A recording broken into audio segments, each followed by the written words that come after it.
Hello and welcome back.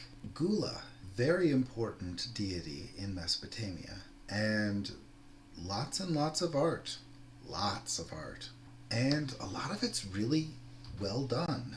With a lot of deities, you have a ton of art, but often have to, you often have to try and figure out who it is. Gula's iconography is very clear, and we see her art over the course of thousands of years. So let's just take a look at a scattering of Gula images. But first, let's talk about who Gula is. Gula is the goddess of healing. Her consort, her husband, is the god Pablisage, or Pablisage, however you wish to pronounce it. Yeah, that's the problem with Mesopotamia. There is a little bit of a debate on how various things are pronounced, and it's okay if you pronounce them wrong. Over the course of the thousands of years that the Mesopotamian gods were worshipped in the ancient world, the pronunciation varied a bit. It's okay if you can't pronounce them perfectly. She is very regularly seen seated. She had temples all over Mesopotamia, and one distinctive feature, something that'll tell you you're always looking at the goddess Gula, is dog imagery. So the goddess of healing is very, very much a dog person. Other names are Ninkarak and Ninisina. These are potentially different separate deities who were merged with Gula at later times. A spirit associated with her is the Scorpion Man, or Scorpion People, since in text they are mentioned as being both male and female. But okay, so let's take a look at a few Gula images. We'll start off with a very nice Gula statue. You could see the craftsmanship is exquisite, and you will also notice the distinctive dog next to the statue. That's the giveaway that we are looking at Gula. Other key features that tell you that you're looking at Gula: the hands in the images will often have bandages in them, because obviously Gula is the goddess of healing, and that is her tool. Sort of demonstrate exactly how far apart the images of Gula that we have are, and how long her iconography stays steady. Let's start with a image from the III period. This is a stela from Dwarka, and you can see Gula seated, and an individual is being led towards her.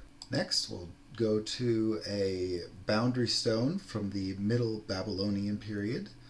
Nebuchadnezzar was the ruling king at the time. This was found in Sippar. Here is a dog made of gold from the late Babylonian period. Here is a late Babylonian seal. Here is a boundary stone from the Kassite period, and you can't really see Gula imagery, but in the text on the stone there is mention of the goddess Gula. Here is a Neo-Assyrian cylinder seal, and we see her seated with a dog by her. Another Neo-Assyrian cylinder seal. In this case, she is standing, and the dog is in front of her. Again, notice the friendly gesture between the two individuals. Here she's seated with the dog at her feet. You'll notice that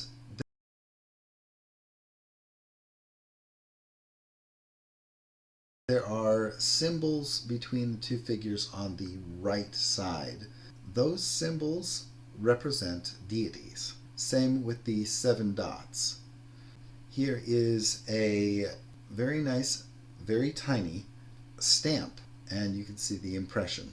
Here's another stamp focusing just on the bottom impression. Finally, we have a image of one of Gula's dogs. This was probably a offering statue dedicated to Gula.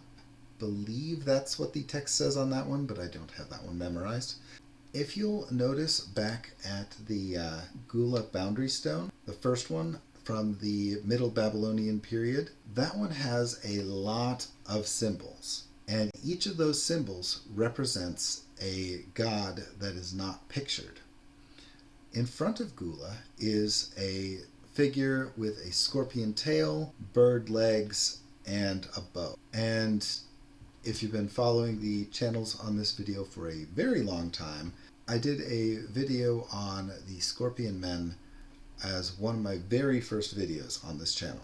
Scorpion men and Gula are often seen in conjunction with each other.